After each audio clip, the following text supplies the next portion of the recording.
Picture this. Two people standing in front of you. One is calm, speaks evenly, smiles. The other is shaking, screaming, crying, can't string a sentence together. Who do you believe? Don't think too hard. You already chose. And chances are you just sided with the abuser. August 2021, Moab, Utah. Police pull over a white van. Someone called 911. They saw a man hitting a woman. Two people step out. He's 23, she's 22. She's sobbing, hands trembling. She can barely speak. She apologizes, says, "It's my fault. I hit him first. I have OCD. I lose control sometimes." She takes all the blame. He's calm, smiling, joking with the officers. Says, "Yeah, she gets like that. You can see for yourselves, she's a little off. I was just trying to calm her down." The officers look at her, then at him. She's the one saying, "It was me. I hit him first. I have OCD. I can't always control myself." And that's it. Case closed. She said it herself. And the officers have a shift to finish, reports to file, heat to deal with. Why dig deeper when the victim just signed her own verdict? He was recorded as the victim. She was offered a hotel room for the night to cool off. He got to keep the van. Her name was Gabby Petito. 3 weeks later, he strangled her in a national park in Wyoming. Then he drove home to his parents and stayed silent for 10 days while her body lay in a field. The question isn't why he did it. The question is, why, when she said, "It's my fault," was it so easy for everyone to believe her? Here's what happens, and it's not a bug, it's a feature. Your brain is trained on one simple rule: calm means normal. The person who speaks evenly, who doesn't raise their voice, who controls their expression, that person instinctively feels like they're telling the truth. And the one who's screaming, crying, losing control, well, something's clearly wrong with them. And here's the thing, they didn't disbelieve her because she said, "It's my fault." They would have disbelieved her no matter what, even if she'd stayed silent, even if she'd laid it all out, point by point, everything he'd done to her, because he'd already won. The second he stepped out of that van, smiled, and shook the officer's hand. That was it. His calm was a verdict delivered before the trial. Her tears, her silence, her screams, her apologies, none of it mattered. The formula had already fired. He's calm, she's not. She's the problem. We don't believe the man because he's more convincing. We believe him because his composure matches what we've been trained to see as normal. And her fear, her trembling, her broken sentences, they match what we've been trained to see as the problem. And don't think those officers were bad people. They weren't. They were trained ones. Thousands of calls, and every single one looked the same. She's crying, he's calm, sort it out yourselves. The system isn't cruel, it just stopped seeing. When you've seen the same thing 1,000 times, on the 1,001st, you don't look, you sort. Gabby got sorted, and she didn't make it through. Think about this. A criminal, a thief, a killer, a con artist is always calmer than the victim. Always. Not because he's stronger, because he prepared. He knew this moment was coming. He planned it, rehearsed it in his head, chose his words, picked the time. She didn't. For her, every time is like the first.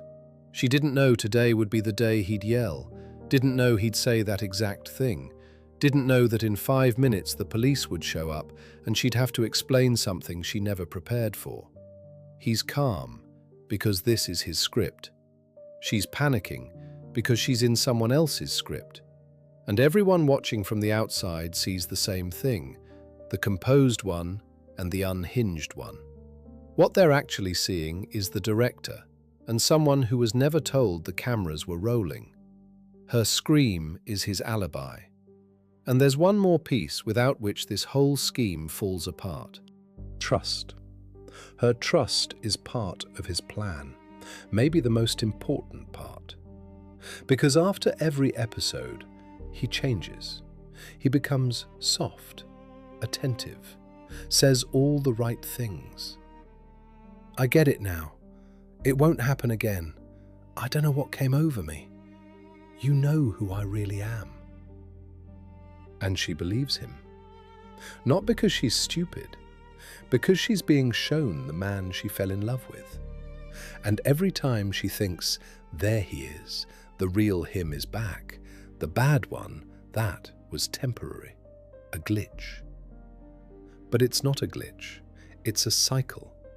Hit, apology, silence, hit again. And with every turn, the trust doesn't disappear, it mutates. It becomes, maybe I really do push him too far. It becomes, everyone has their problems. It becomes, but when it's good, it's better than anything. Her trust isn't a weakness. It's the fuel that keeps the whole machine running. And there's something even more terrifying than being blamed by others. It's when you start blaming yourself. When a victim comes asking for help, she doesn't say, he's a monster. She says, I probably drove him to it. Because she's heard it so many times, it's become her own thought. She's no longer repeating his words, she believes them. And that's where the system breaks completely. Because we're used to this. If someone asks for help, they'll tell you who to save them from. But she won't. She'll say, save him from me. Lundy Bancroft spent 20 years working with domestic abusers. He wrote, an abuser is not a man with an anger problem. He's a man with a respect problem. He doesn't lose control. He knows exactly when, where, and with whom he can get away with it. Notice, he never snaps at his boss, never punches a wall at a job interview, never raises his voice at a cop. If he doesn't hit the boss who makes his blood boil, but hits his wife, he knows perfectly well how to hold back. He just picked a place where there are no consequences. His loss of control is always a choice. And the choice always falls on whoever is weaker. And yes, I know what you're thinking right now. Why didn't she leave? Why didn't she ask for help? It was right there. I used to think the same thing, but that's exactly it. We think that way because we're looking from the outside. From inside that cage, the door looks like a wall. Evil doesn't growl. Evil politely greets the neighbors. Has there ever been a moment in your life where you snapped, and then everyone decided you were the problem? 2014, London. A woman named Tracy Turner goes to the police 3 times. Her husband, Grant, is threatening her. She brings screenshots of his messages, tells them he controls every step she takes, money, meetings, clothes, her phone. He decided when she could leave the house, checked her browser history. If she spent 10 extra minutes at the store, interrogation. If she smiled at a colleague, a fight behind closed doors. He never hit her, never raised his voice in public. He did something far more effective. He slowly erased her as a person, piece by piece, every day. A terror of small doses. Not one explosion, but 1,000 needle pricks that eventually killed the person inside. Every time she went to the police, they told her the same thing. But he's so calm. He doesn't seem like someone who'd cause harm. Grant Turner, military man, fit, polite, gives his statement clearly, looks you in the eye, doesn't flinch. Tracy, nervous, confused, in tears, contradicts herself. Because a person who's been living in fear for 3 years doesn't know how to tell a coherent story. She doesn't have a narrative, she has chaos. And every time the police let Grant go, he came home, to her. And she knew what was coming that evening. Not a hit, worse. Silence, a look. See, even the police think you're making it up. And each time, she had fewer reasons to try again. In 2017, Grant was finally convicted of coercive control. But 3 years, the system looked at his calm face and sent him home, to her. Gavin De Becker wrote in The Gift of Fear, "Charm is not a quality, it's an action. When someone is charming you, they're acting on you. You feel it not because they're good, but because they want you to think they are." Tracy survived, but that's not the norm. That's the exception. Everything I've just told you is useless without one thing: empathy. The willingness to stop for a second and think, what if what I'm seeing isn't the full picture? All the markers, all the signs, they don't work if you're not willing to consider that something is genuinely wrong with the person in front of you. Not, she's hysterical, but something is wrong. 1. Stop trusting calm. Calm isn't a sign of being right. It can be a tool. When someone is suspiciously composed in a situation where panic would be normal, that's not strength of character. It might be a practiced mask. 2. Watch the reaction, not the person. If someone around you is constantly losing it, freaking out, being impossible, ask yourself, what's happening when the cameras aren't on? What came before the explosion? 3. The markers of control. He decides who she talks to. He checks her phone.